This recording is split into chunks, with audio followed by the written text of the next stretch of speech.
Bom, parabenizando a conselheira Elise pela sua mensagem. Eu passo a palavra ao Dr. Murilo José de Giacomo, a quem estou tendo a honra de substituir, não suceder. Não, ao contrário. Suceder, não substituir, né, Murilo? No Centro de Apoio da Infância e Juventude, a pedido do Dr. Ivonei. Quero deixar bem claro que o Murilo, ele também é uma referência estadual e nacional na área da infância e juventude, autor de diversos livros, inclusive hoje ele irá lançar a nova edição do seu já bem conhecido Estatuto da Criança e do Adolescente anotado, e que ele nos brindará então com uma excelente conferência. O Murilo, não vou cuidar do teu tempo, viu, Murilo? Só para dizer que o Murilo é daqueles casos em que o aluno supera o professor, né? Ele, sobre qualquer assunto que você pense, ele, já escrevi um artigo sobre isso, né? Então, entre no na página do Centro de Apoio da Infância, que estão lá todos os artigos do Murilo e tal. Ele hoje é professor de todos nós nessa. Daí a missão grande, né? O fardo, na verdade, um grande ônus e uma grande responsabilidade, um grande desafio de estar à frente agora do Centro de Apoio, mas sempre contando com a colaboração. Esse é o nosso combinado, que ele estará sempre presente para que nos guie no Centro de Apoio da Infância e Juventude. Cumprimentando aqui os colegas da mesa e dizendo que eu dei 5 minutos para o Olímpio, quando já faltavam ainda uns 20 e poucos minutos. Porque a gente sabe que ele vai demorar muito mais do que 5, então, estrategicamente, a gente já apresenta com antecedência os 5, né? Bem, muito bom dia a todos e todos. De novo, bom dia. Bom dia. Bom, para mim, uma honra poder participar desse momento, né? Fazer parte, né, desse momento, da organização desse evento, que, pela presença de vocês, eu já vejo que foi um sucesso, né?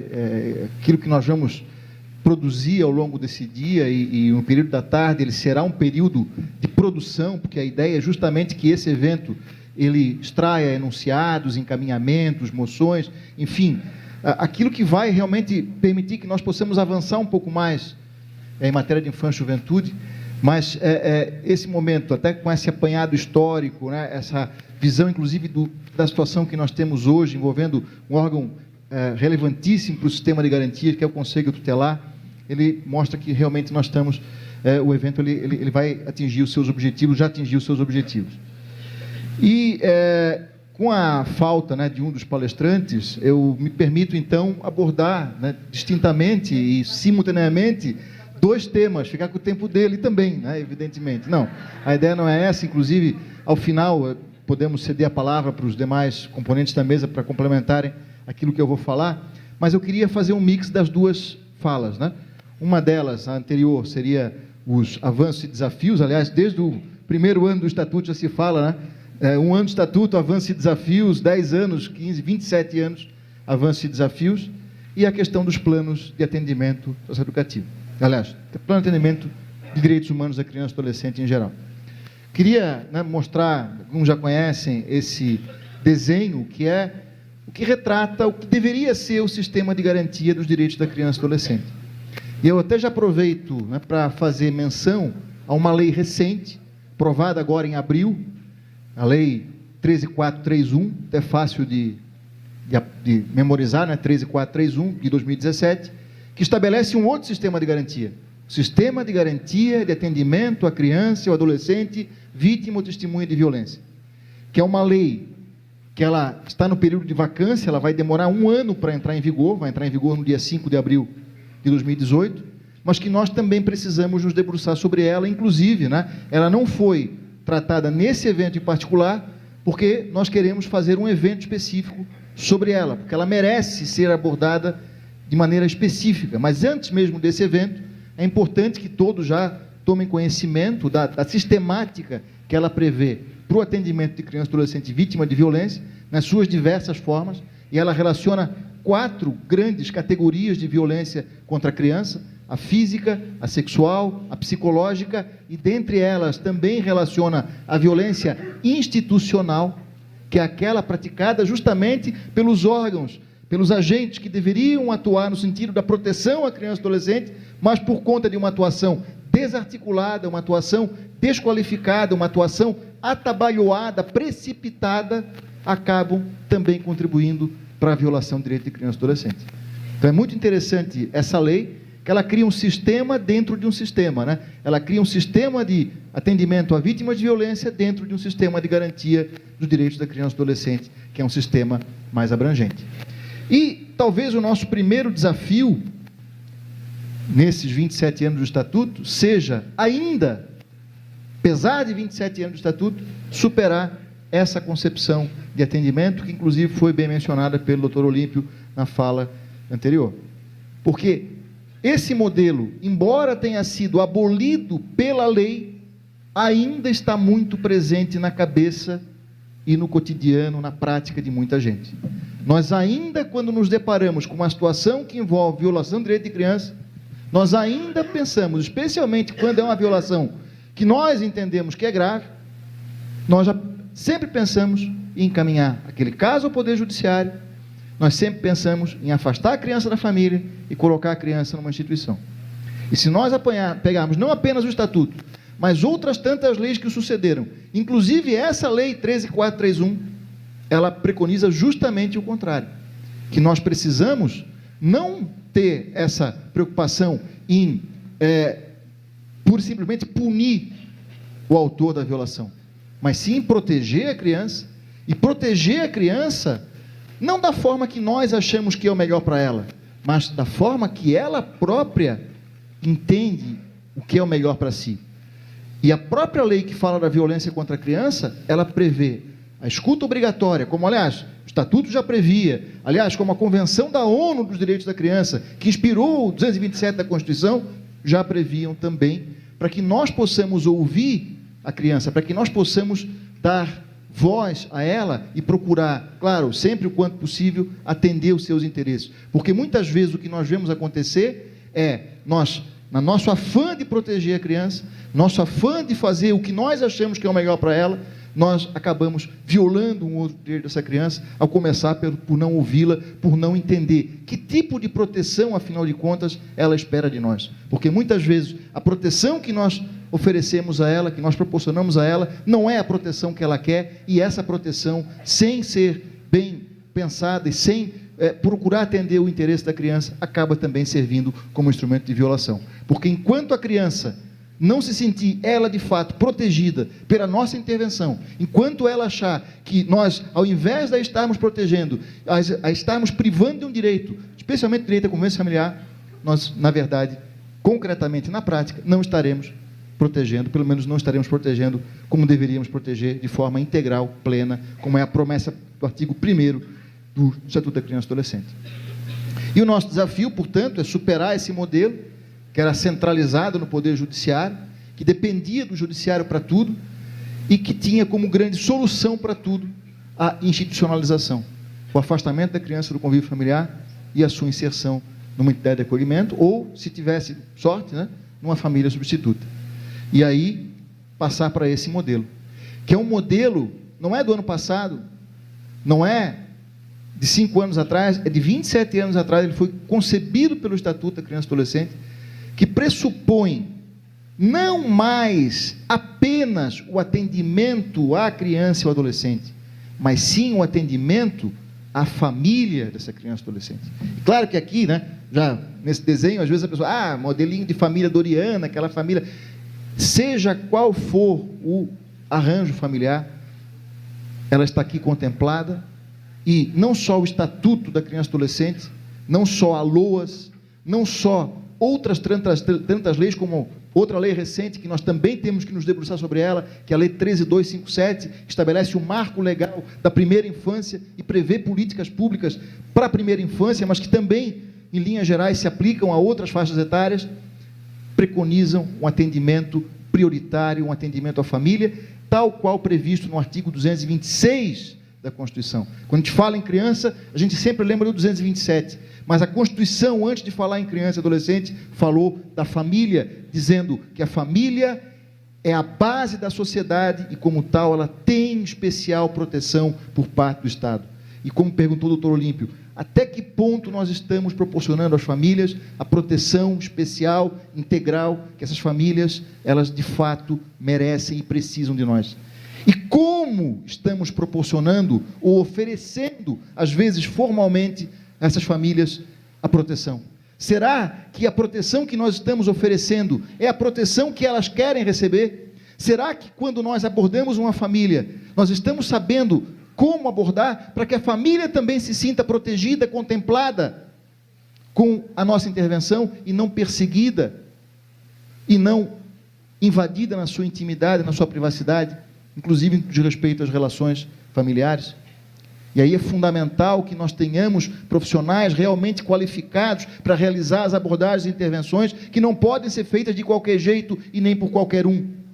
Porque quando nós atuamos na base do amadorismo, do improviso, do assodamento, da precipitação, nós corremos o sério risco de não cumprir o objetivo institucional de qualquer um de nós e o objetivo coletivo do sistema, que é proporcionar a proteção integral à criança e adolescente. Aliás, uma coisa que eu digo sempre, em matéria de infância, está na lei, está na Constituição, nós temos que agir com prioridade, com rapidez, sem dúvida. Isso importa em uma adequação dos programas e serviços para que nós possamos dar precedência de atendimento a demandas na área da infância, que importa também numa adequação, numa especialização dos serviços, para que nós tenhamos um atendimento verdadeiramente diferenciado, cuidadoso, humanizado, acolhedor para a criança e para o adolescente, para que ela se sinta bem quando o atendimento.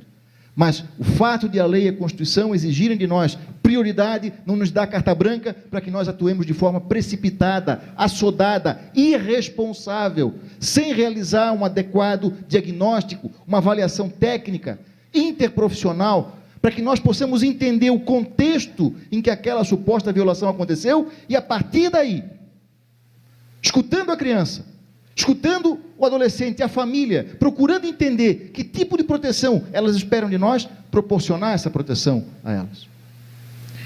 Porque se nós não fizermos isso, nós vamos continuar reproduzindo um modelo que se consagrou, não é nem desde a época do Código de Menores, de muito tempo antes do Código de Menores, em que nós usávamos a criança, o adolescente, usávamos os filhos, e usamos os filhos como instrumentos de punição aos pais. Quando os pais violam o direito dos filhos, uma das primeiras coisas que nos vem à cabeça é afastar a criança da família, é colocá-la sob a guarda de terceiros, é colocá-la numa instituição. É a primeira coisa que nos vem à cabeça.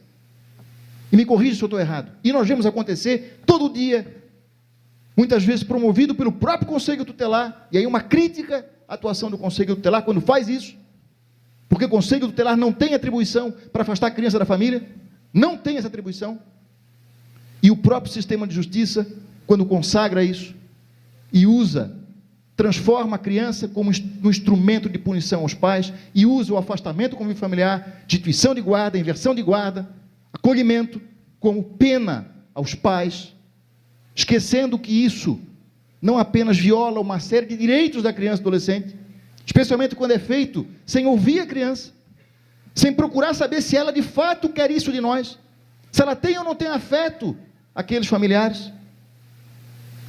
Mas além de violar direitos da criança, nós violamos um princípio constitucional, que diz, sabe o quê?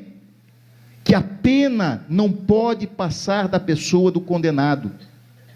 E se alguém que praticou uma violação merecer ser punido e merece ser punido na forma da lei, por aquilo que fez, esse alguém é o violador, e não a vítima. Porque quando nós usamos a criança ou adolescente como instrumento de punição aos pais, além de transformá-los em objeto, negando a sua condição de sujeito de direitos, nós acabamos punindo a criança de uma forma muito mais intensa, muito mais grave, muito mais traumática do que ao próprio agente violador.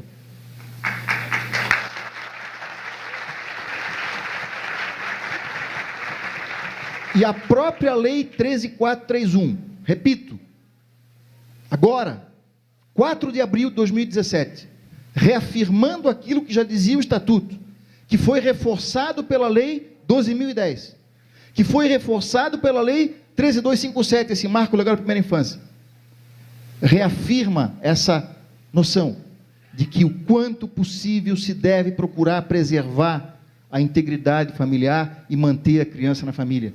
E se alguém, no caso de violação, se alguém tiver que ser afastado do convívio familiar, esse alguém é o vitimizador e não a vítima. É ele que tem que ser afastado.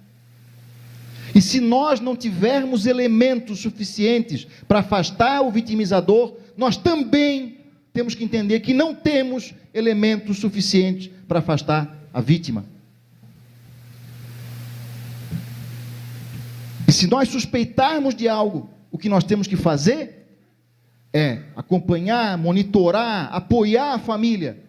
Porque o que nos interessa em matéria de infância não é punir os pais pelo que eles fizeram, especialmente punir através dos filhos, mas sim atender os interesses da criança e evitar que aquela suposta violação, se é que ocorreu, não se repita ou não se agrave. E um grande diferencial do Estatuto, e aí mudando de imagem, isso aqui é só um exemplo, está socioeducativo ali, mas esquece socioeducativo, pode ser qualquer política pública, porque na verdade, né, quando nós falamos, e aí o outro tema da fala, dos planos de atendimento, né, os planos de direitos humanos decenais, os planos de atendimento socioeducativo, plano de enfrentamento à violência, e vamos ter que ter esse plano de enfrentamento à violência contra a criança, e outros tantos planos que nós precisamos. O que é o plano de atendimento? É a tradução da política. Ele espelha o que vem a ser, o que deveria ser a política. E quando nós falamos em política pública em matéria de infância e juventude, um dos grandes diferenciais em relação ao Código de Menores, na verdade, na época do Código de Menores, nem se falava em política para a infância e juventude, mas um dos grandes diferenciais que nós temos é que na época do Código de Menores, nós tínhamos que esperar acontecer o problema para somente depois de instalado o problema, tentar resolvê-lo por intermédio da intervenção do antigo juiz de menores. Quanto em matéria de infância e juventude, pós-estatuto, uma das grandes preocupações que nós temos que ter, quando nós elaboramos, aí sim, uma política pública, para enfrentar aqueles problemas, ou para, né, saber como lidar diante daquela situação, é trabalhar a prevenção. Nós não mais precisamos esperar acontecer o problema. Nós podemos e devemos agir enfrentando as causas do problema. E eu não tenho dúvida nenhuma que se nós trabalharmos as famílias, trabalharmos os pais, os responsáveis pelas crianças e adolescentes, para que eles tenham essa compreensão que a Helena falou, de que as atitudes, de que os gestos, as palavras, inclusive, elas vão servir de exemplo e vão acabar influenciando o comportamento daquela criança ou adolescente.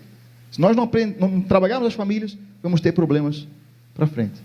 Uma outra lei que também é recente, relativamente recente, e que aí alterou o Estatuto, que é a Lei 13.010, a Lei Menino Bernardo, né? A Lei da Palmada, né? Chamada anteriormente Lei da Palmada, que também tratava da violência contra a criança. Essa lei, de maneira expressa, também prevê a necessidade de nós criarmos mecanismos de enfrentamento à violência intrafamiliar.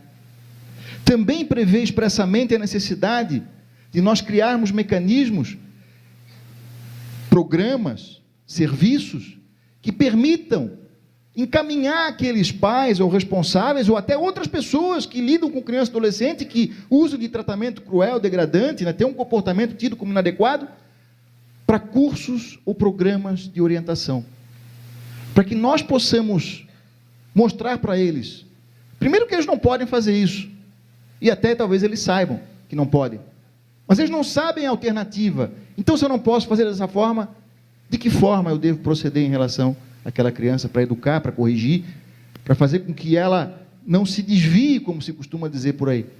E aí eu pergunto para vocês, onde é que estão esses cursos? Onde é que estão esses programas de orientação àqueles que violam os direitos de criança e adolescente? Se nós não temos esses cursos e programas, não adianta o Conselho Tutelar ou o sistema de justiça intervirem e aplicarem as medidas correspondentes. Aliás, eu tenho um desenho que eu gosto de mostrar, que a gente muito fala em medida, né? A medida, seja ela qual for, e nós temos medida lá no artigo 18b do Estatuto, que são essas que são aplicáveis àqueles que usam de tratamento cruel, degradante a criança e adolescente. No artigo 101, as protetivas. No artigo 112, as socioeducativas. No artigo 129, aquelas aos pais ou responsável.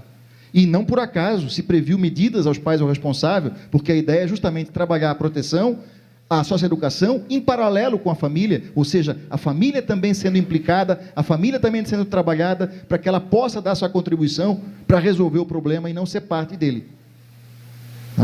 Mas que adianta aplicar a medida se eu não tiver um programa, um serviço, uma política pública por detrás, que estabeleça mecanismos adequados que permitam a solução do problema, e aí eu uso outro desenho, seja qual for o nível de complexidade desse problema.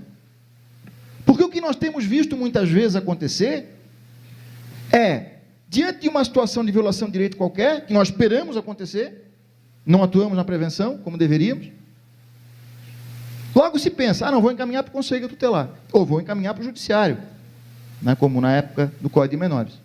E quando chega no Conselho Tutelar ou chega no Judiciário, se a questão é de maior gravidade, o que nós fazemos? Vamos encaminhar para o CREAS, quando o município tem CREAS.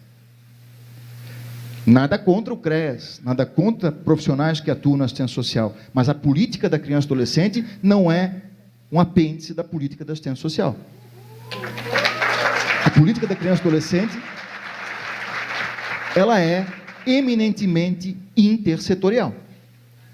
E se nós não trabalharmos a educação, a saúde, a cultura, o esporte, o lazer, o trabalho, enfim, outras políticas públicas, se nós não implicarmos esses agentes que deveriam estar reunidos lá no CMDCA, em outros conselhos deliberativos, outros espaços de discussão de política, e assumindo responsabilidades que são deles, nós não vamos muito longe. Porque se nós jogarmos tudo na conta da assistência, jogarmos tudo na conta do CREAS, coitado do CREAS, coitado da assistência e coitado das crianças, adolescentes e famílias. Porque não pode ser assim. Porque não pode ser assim. Essa lei 13431, essa lei mais recente, que fala da violência contra a criança, ela também fala da assistência social. Mas ela em momento algum diz que o atendimento dessa vítima será feito pela assistência social.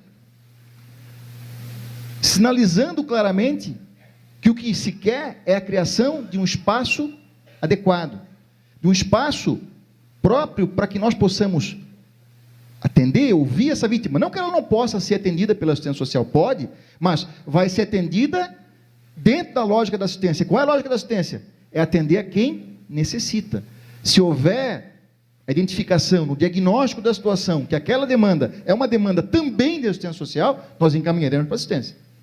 Mas se não, a princípio, não precisamos encaminhar, a menos que, na elaboração da política no município, nós coloquemos essa estrutura de atendimento dentro da assistência social, que não precisa ser necessariamente dentro do CREAS, por exemplo, mas não precisa ser sequer na assistência. Nós temos que ter a estrutura, mas ela pode ser uma estrutura que vai existir, né, em outro equipamento público, em outro órgão público, em outro setor da administração, não necessariamente na assistência social. Inclusive, como eu falei, não é o tema desse evento, especificamente essa lei, mas eu acho que é importante a gente já falar sobre isso desde logo, porque senão todo mundo já pensa, como tradicionalmente se pensa, joga no CREAS. Como se simplesmente jogar para o CREAS uma demanda, automaticamente aquilo representasse um atendimento especializado, verdadeiramente, né? Ou pelo menos um atendimento que corresponde à expectativa, inclusive, de quem está encaminhando. Porque nós precisamos ter, lá dentro, ou em qualquer equipamento, profissionais que sejam especialistas naquele tipo de atendimento em particular.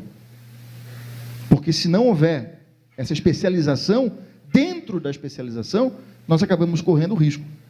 Quando de uma intervenção, como eu disse, equivocada, atabalhoada, precipitada, desqualificada, ao invés de proteger, contribuir para que se viole um outro direito dessa criança.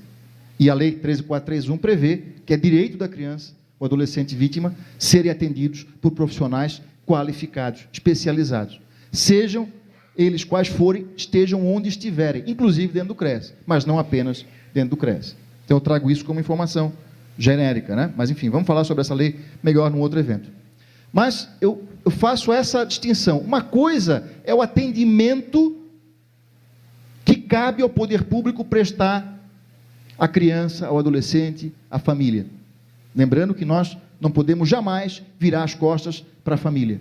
Temos que sempre ter a preocupação em atender também a família. Por mais que se chegue numa situação extrema, em que se tenha que afastar a criança da família, ou alguém da família da criança, por mais que se tenha que fazer isso, e somente quem pode fazer isso, repito, somente quem pode fazer isso é a autoridade judiciária, dentro de processo contencioso, em que se garanta contraditório, ampla defesa. Não basta homologar o ofício do Conselho Tutelar dizendo que encaminhou, como a gente vê acontecer, e mandar citar os pais. Isso é uma aberração jurídica que não pode ser aceita, especialmente por nós do Ministério Público. Não é assim que se faz, não é assim que se protege criança. Mas por mais que se tenha que afastar a criança da família, ainda assim, aquela família, ela tem que receber a proteção que a Constituição e a lei determinam. Aí é que eu digo, nós temos que intensificar o atendimento. Por quê? Porque quando há um afastamento da família, diz a lei que a primeira providência que nós temos que trabalhar é para que haja uma reintegração familiar. Mas uma reintegração familiar também responsável para evitar que a criança seja reintegrada sem que a situação que levou ao afastamento seja neutralizada, porque senão vai gerar uma nova violação e pode gerar amanhã ou depois um novo afastamento. E para que nós possamos saber exatamente então o que fazer, como fazer, qual que é a melhor solução para aquele caso, porque, vejam, as pessoas às vezes imaginam que nós do sistema de justiça, como se nós tivéssemos uma varinha mágica para resolver tudo e que bastava trazer a nós um relato de um fato para que nós automaticamente tivéssemos uma solução para ele. Isso é um mito que vem dessa época, né? Da época do Código de Menores, em que se imaginava o Poder Judiciário como se fosse um ser, né? Quase que divino, onisciente, que tivesse conhecimento para tudo. Muitas vezes, quando a gente chega nessa pirâmide aqui de complexidade, digamos assim, da situação, que vai muito além da baixa, média e alta complexidade da assistência ou da saúde, porque eu digo, a vida é muito mais complicada do que baixa, média e alta complexidade, mas quando nós chegamos nessa pirâmide, a gente imagina, quando o caso é muito, muito grave, muito complicado, então vamos encaminhar para o juiz, porque o juiz resolve. Isso é um mito, isso é uma falácia. Nós devemos evitar a judicialização em qualquer caso, em qualquer caso. A própria Lei 13.431 prevê que deve haver intervenção mínima em relação àquela situação. Se eu puder evitar a judicialização, eu devo evitar. O Estatuto prevê intervenção mínima. A lei do SINASE, mesmo em relação ao adolescente autor de ato infracional, prevê não só a intervenção mínima, como a excepcionalidade da intervenção judicial e da imposição de medidas. Se eu puder resolver em outras esferas, é nessas esferas que eu devo resolver aquela situação. Só que para tudo isso, tem que ter política, tem que ter planejamento, tem que ter plano de atendimento, tem que ter programas, serviços, tem que ter profissionais que sejam especializados e que possam fazer o diagnóstico de uma situação, que possam avaliar corretamente aquele caso, ouvir adequadamente aquela criança ou adolescente para saber o que ela espera de nós, o que a família espera de nós e o que eles podem também oferecer para nós. E para que nós possamos aprender, gente, uma coisa que nós não fazemos, nós temos que aprender a enxergar os aspectos positivos, as potencialidades, e não apenas os aspectos negativos. Nós muitas vezes vemos os tais relatórios que a rede tem resistência em encaminhar para nós, achando que está trabalhando para nós. Quando uma questão está judicializada e a rede interage com o juiz, encaminha informações, relatórios, ela não está trabalhando para o juiz, mas sim para a criança que tem a situação, talvez até indevidamente levada ao Poder Judiciário, muitas vezes pela omissão da própria rede. ou por uma atuação equivocada da própria rede, que encaminha o judiciário quando deveria se reunir e resolver por ela própria aquela situação. E aí nós vemos resistência, nós vemos a negativa, muitas vezes, até do encaminhamento de um relatório, como se o juiz pudesse decidir uma questão que, como dito aqui, vai impactar na vida de uma pessoa, e talvez de uma forma trágica, negativa, equivocada, sem informações adequadas, técnicas, extrajurídicas adequadas sobre o que aconteceu, o que está acontecendo e o que é possível fazer daqui para frente para reverter aquele quadro, procurando também entender o que a criança espera de nós. Se nós sonegamos informação ao juiz, ou mesmo ao conselho tutelar, ou a qualquer um de nós, quem vai ser prejudicado será, sem dúvida, a criança, o adolescente atendido. Daí porque, mais uma vez, a Lei 13.431 prevê que nós temos que compartilhar informações, que nós temos que dialogar entre nós, que nós temos que trazer para a discussão tudo aquilo que for relevante para que nós possamos realmente resolver aquele caso e não pura e simplesmente aplicar uma medida punitiva, quer ao suposto autor da violência e muito menos à vítima daquela violência. E uma coisa que nós temos que fazer é dimensionar o atendimento independentemente da gravidade daquele caso. O poder público tem que estar preparado para atender desde aqueles casos mais singelos até aqueles casos mais complexos. E se for necessária a intervenção do Conselho Tutelar, do Ministério Público, do Poder Judiciário, porque isso não pode ser a regra, isso tem que ser visto como uma exceção.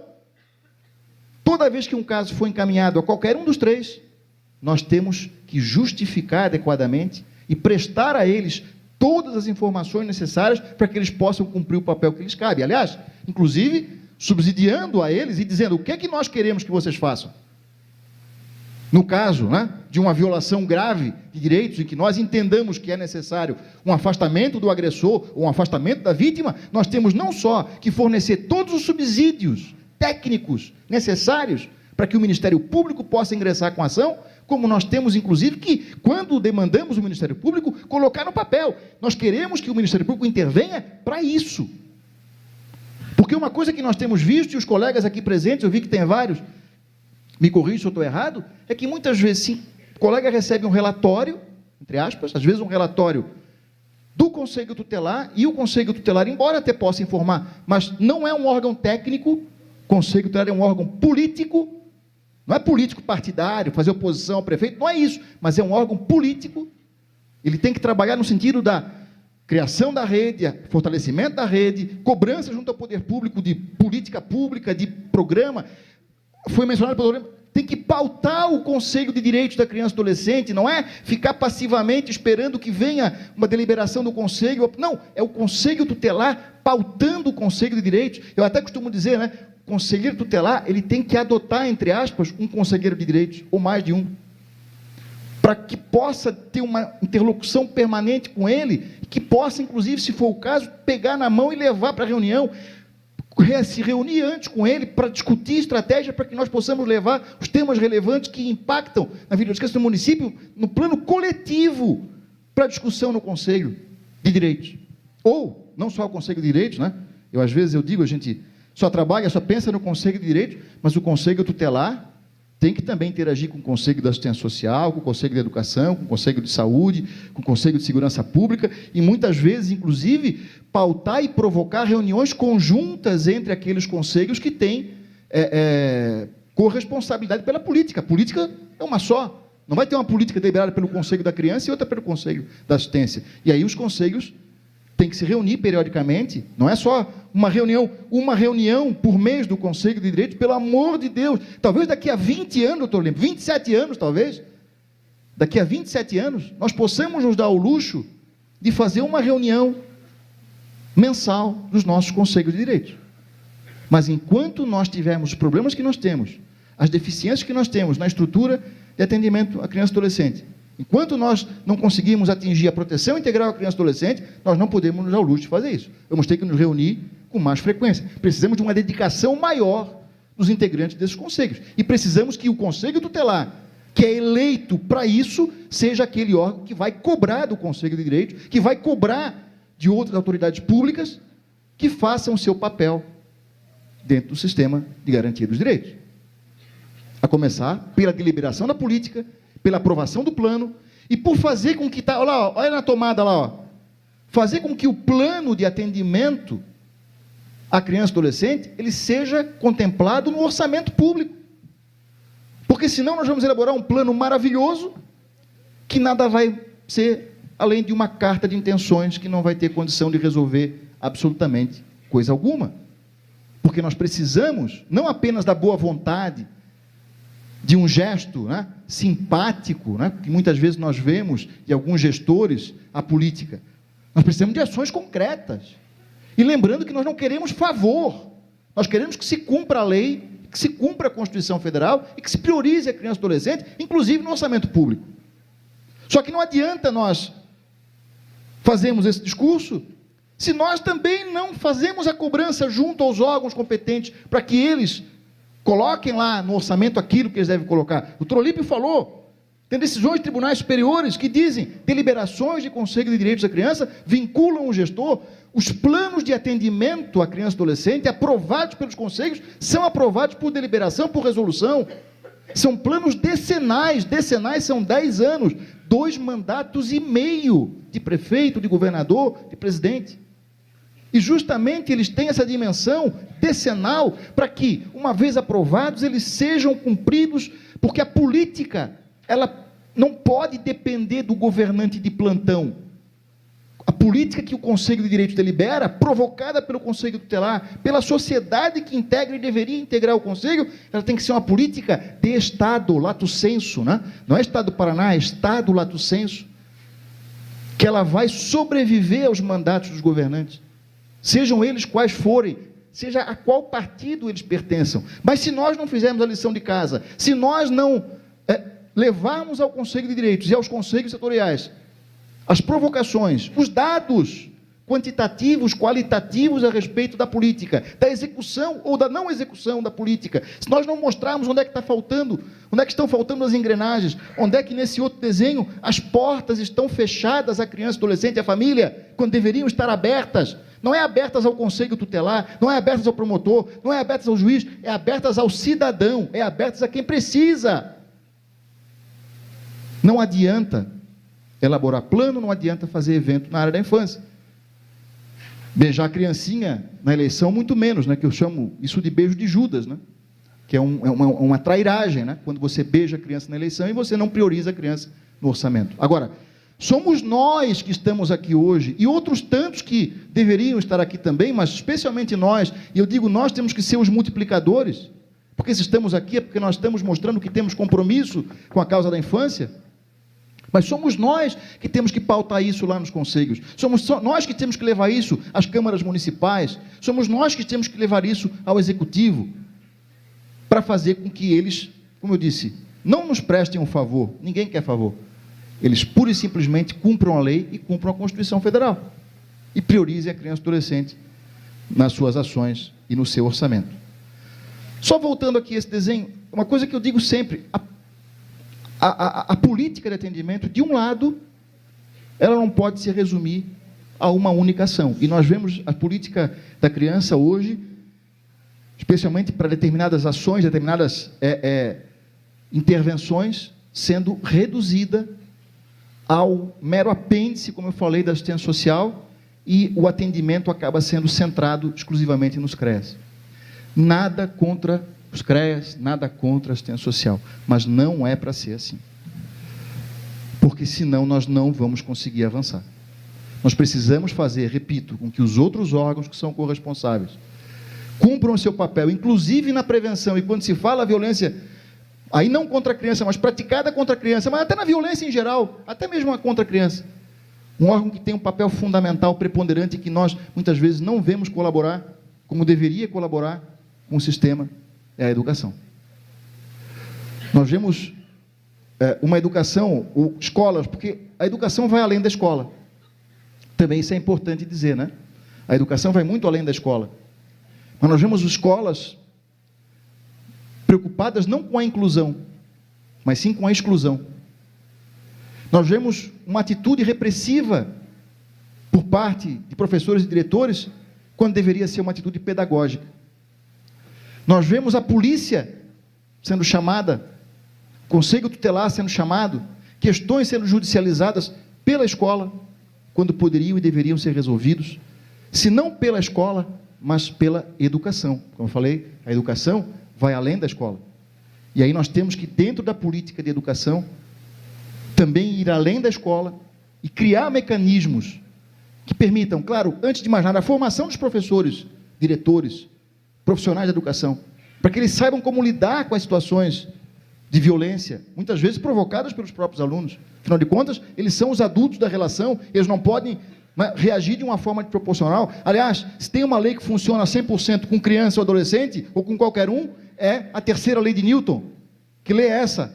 A cada ação corresponde uma reação igual e contrária. E se eu tratar como bandido, que tipo de reação eu vou receber? Se eu tratar como cidadão, eu vou receber outro tipo de reação. E por isso que, quando fala em educação, o Estatuto, assim como o LDB, dizem que a base da educação qual que é? É o respeito, inclusive, à diversidade. Mas a educação está na Constituição, não é só um dever do Estado, e não é só da escola, do Estado, mas também é um dever da família. E daí porque a família tem que ser chamada a colaborar, tem que também ser educada, também tem que ser preparada a dar sua contribuição. E não é quer a escola, quer o Conselho Tutelar, e muito menos o Ministério Público e Judiciário, que vão substituir o papel da família. Daí porque nós temos que trabalhar, volto, né, a falar sobre isso, da família.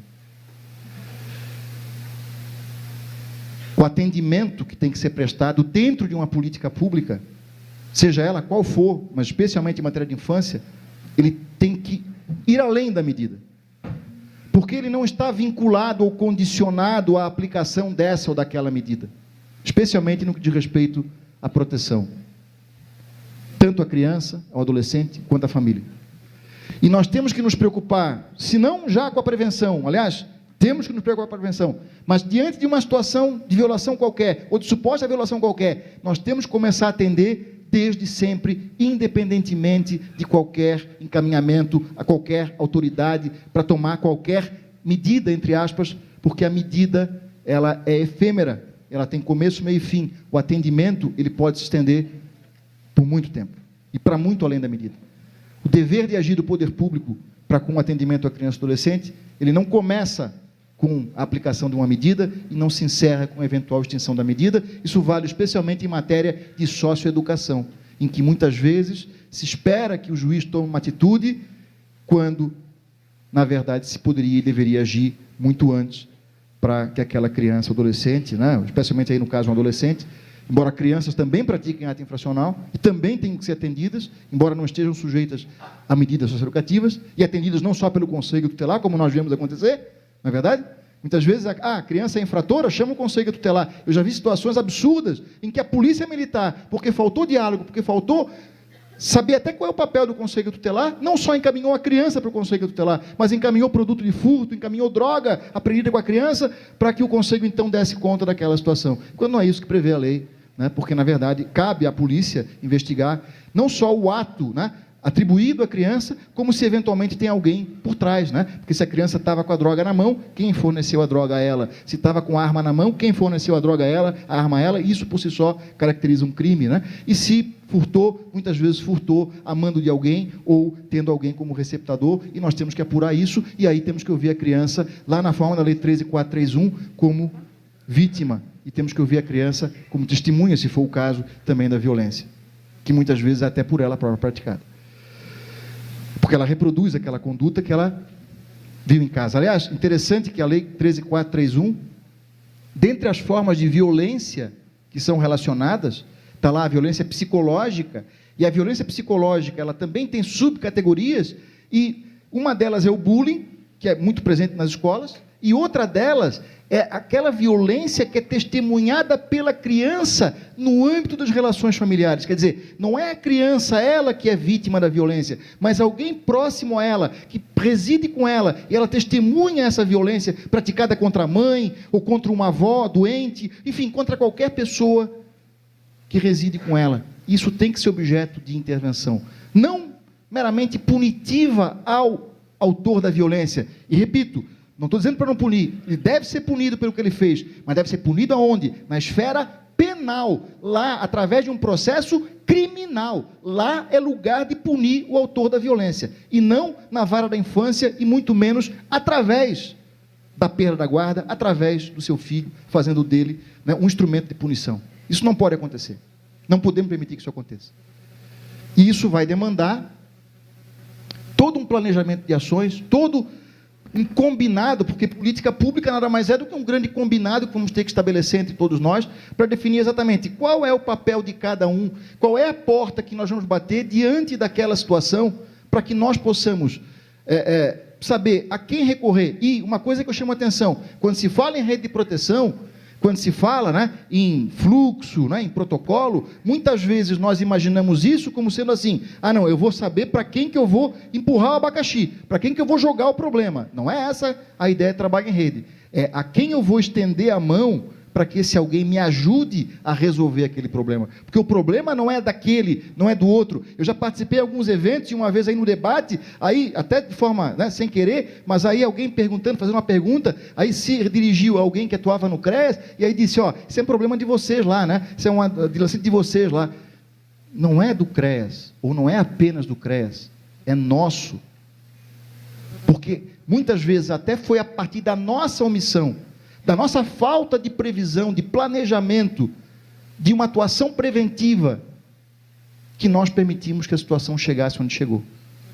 E essa lei, Menino Bernardo, ela prevê sabiamente que a preocupação no enfrentamento da violência contra a criança tem que começar, sabe aonde? Diz a lei. Eu digo até tem que começar antes, mas na forma da lei, tem que começar já na atenção pré-natal.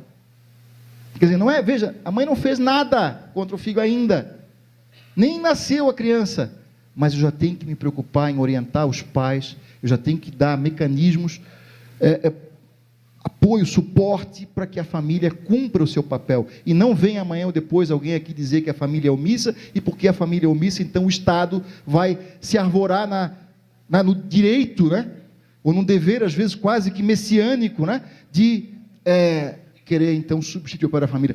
A família, o papel da família é insubstituível, e um dos grandes problemas que nós vemos hoje acontecer é quando nós, diante dessa situação de violação de direitos, nós nos preocupamos logo em tirar a criança da família, ou transferir a guarda para terceiros, sem perguntar para a criança se é isso que ela quer concretamente, e se de fato isso não vai trazer outros impactos negativos na vida da criança. E aí, se quer buscar um parente que mora sabe-se lá onde, que muitas vezes não viu, nunca viu essa criança na vida, com quem ela não tem afinidade nenhuma, e às vezes se transfere uma criança de município, como se estivesse querendo jogar o problema para o outro município, sem que houvesse sequer essa escuta qualificada daquela criança, para saber se é isso que ela quer de nós. E quando se transfere uma guarda, se eu falo especialmente aos colegas que estão aqui presentes, se nós não estivermos já desenvolvendo mecanismos de reintegração familiar, quando se transfere uma guarda para terceiros, o que nós fazemos muitas vezes, embora com a melhor das intenções, é armar uma bomba relógio que vai estourar cedo ou tarde. Especialmente se houver o rompimento dos vínculos com a família de origem. Porque especialmente quando nós fazemos isso, com uma transferência de guarda para os avós, de uma criança recém-nascida, de pouca idade, qual que é a tendência? Os avós vão envelhecer, ainda mais, né? Geralmente já são pessoas de idade, mas vão envelhecer ainda mais. E naquela fase mais crítica da vida da pessoa, quando ela atinge a adolescência, os últimos anos da adolescência, em que ela precisa de uma presença forte, firme dos pais, acompanhando o dia a dia daquele jovem, provavelmente ele não vai ter. E aqueles avós não vão talvez saber como lidar com aquele adolescente. E aí vão querer devolver o adolescente, como a gente vê muito. Porque, sejam os pais, ou as avós, ou qualquer outro, porque não vão.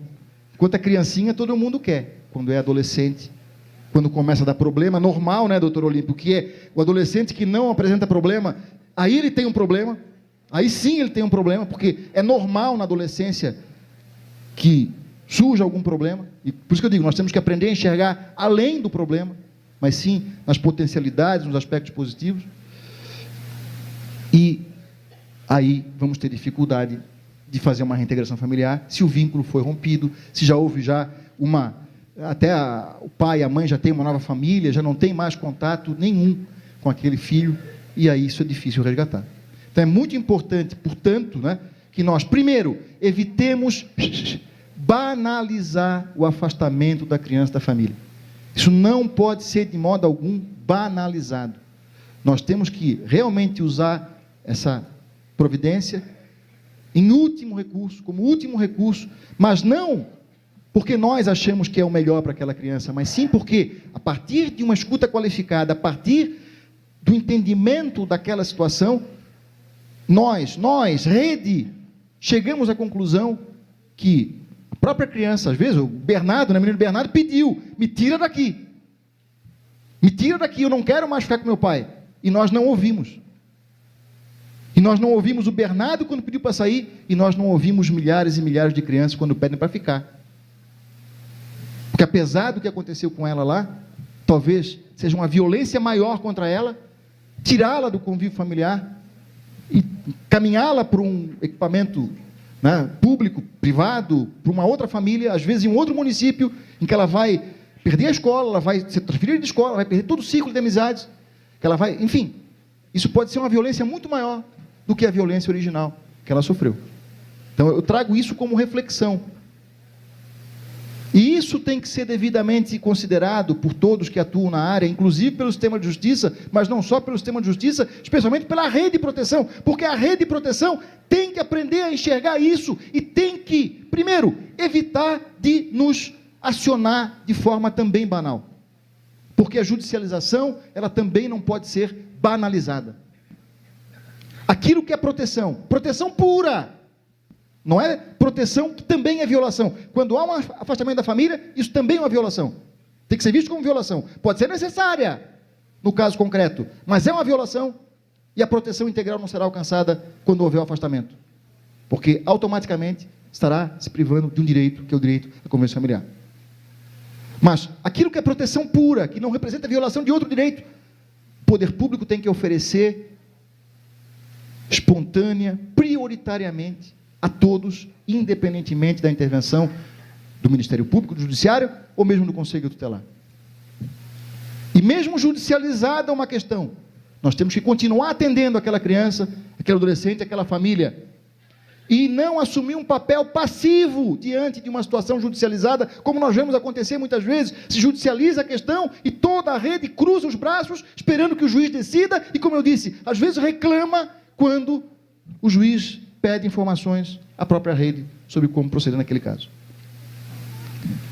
Temos que ir além disso e temos que protagonizar uma solução para aquele caso e não esperar que venha, né, do Monte Olimpo uma decisão que, se não for tomada com base em informações técnicas criteriosas, se for tomada com base naquela concepção que o Dr. Olimpo falou, de que o juiz tem essa capacidade, como eu falei, quase que divina de resolver, e aquilo que ele acha que é o melhor para a criança, nós corremos o sério risco de, sem querer, estarmos contribuindo para a prática dessa violência institucional, que é reconhecida pela lei, e da violação de uma série de direitos daquela criança ou adolescente. Então, portanto, minha gente, nós temos que realmente fazer com que isso aqui funcione. E rede não tem hierarquia, rede não tem dono, e muito menos serve ao sistema de justiça. A rede não é para nós. Quando nós demandamos, e nós temos um trabalho também voltado à formação de redes de proteção, muitas vezes se pensa que nós queremos que a rede funcione para nós, para servir a nós. Não é a nós que a rede vai servir. Ela vai servir à criança, ao adolescente, à família, ao cidadão. Porque a rede não é nossa, e nem nós mandamos na rede, ou temos que ter a pretensão de mandar na rede. A rede é de todos. E nós temos que sentar nesse espaço, a lei prevê a obrigatoriedade da criação desse espaço, e não há que se falar em rede, se não há reunião periódica da rede. Às vezes, o município tem a rede. Sim, quantas vezes se reúne por semana? Não é nem por mês, por semana. Não se reúne. Ou se reúne uma vez por mês. Como eu falei, daqui a 20 anos, talvez a gente possa dar o luxo de nos reunirmos uma vez por mês. Mas enquanto não acontecer a solução dos problemas que nós enfrentamos no dia a dia, nós temos que nos reunir com muita frequência. Que frequência? Depende da demanda de cada município. Mas nós temos que nos reunir. Não há que se falar em rede sem reuniões. E aí a definição de fluxos, protocolos, identificação dos equipamentos, onde é que estão faltando os equipamentos e subsidiar, e aí o Conselho Tutelar tem que participar, não é para ele ser demandado individualmente, em casos individuais, mas para colaborar na cobrança política junto ao Conselho de Direito, junto aos gestores, para que nós possamos ter a política, para que nós possamos ter os planos de atendimento, para que nós possamos ter o orçamento. É a atribuição do Conselho Tutelar assessorar o Poder Executivo na elaboração da proposta orçamentária.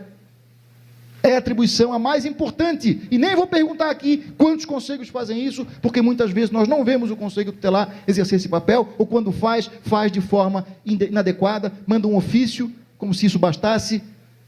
Temos que fazer reuniões, temos que cobrar, provocar. E além do que muitas vezes nós temos feito, e eu digo sempre, o débito que nós temos com essas crianças e adolescentes, o débito histórico, desde a época do descobrimento, e especialmente o débito que se acumulou desde a promulgação do Estatuto, que nos deu mecanismos para mudar essa realidade, esse débito é gigantesco.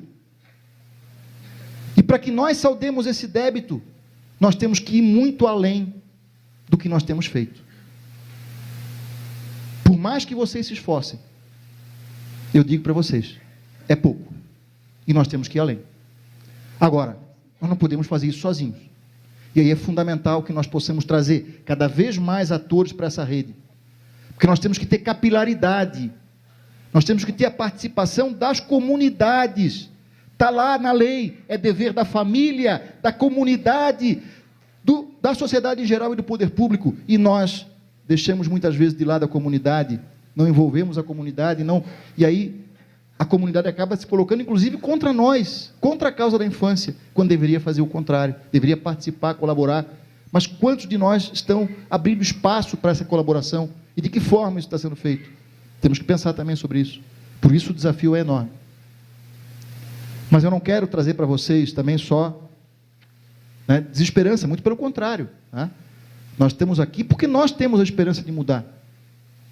Mas é a partir desse nosso esforço e do conhecimento que foi mencionado, que tem que ser apropriado por todos que estão aqui e por muitos outros que não estão. E como eu disse, nós temos que ser os multiplicadores desse conhecimento. Aqueles que vão cobrar de quem de direito para que cumpra o papel que lhes cabe, não fazer o papel do outro, mas sim zelar para que cada um cumpra o papel que lhe cabe. Com certeza, se fizermos isso, nós vamos avançar e avançar ainda mais. Tinha pensado em muita coisa, mas, desculpa, Mônica, já vou encerrar, não, já estou encerrando. Eu queria trazer uma frase que eu usei quando eu assumi como procurador, há alguns anos atrás, que eu acho que retrata um pouco daquilo que nós estamos fazendo aqui hoje. Porque, como eu disse, todos nós, eu acho que somos movidos pela esperança. E o Santo Agostinho já dizia, que a esperança, ela tem duas filhas lindas, a indignação e a coragem.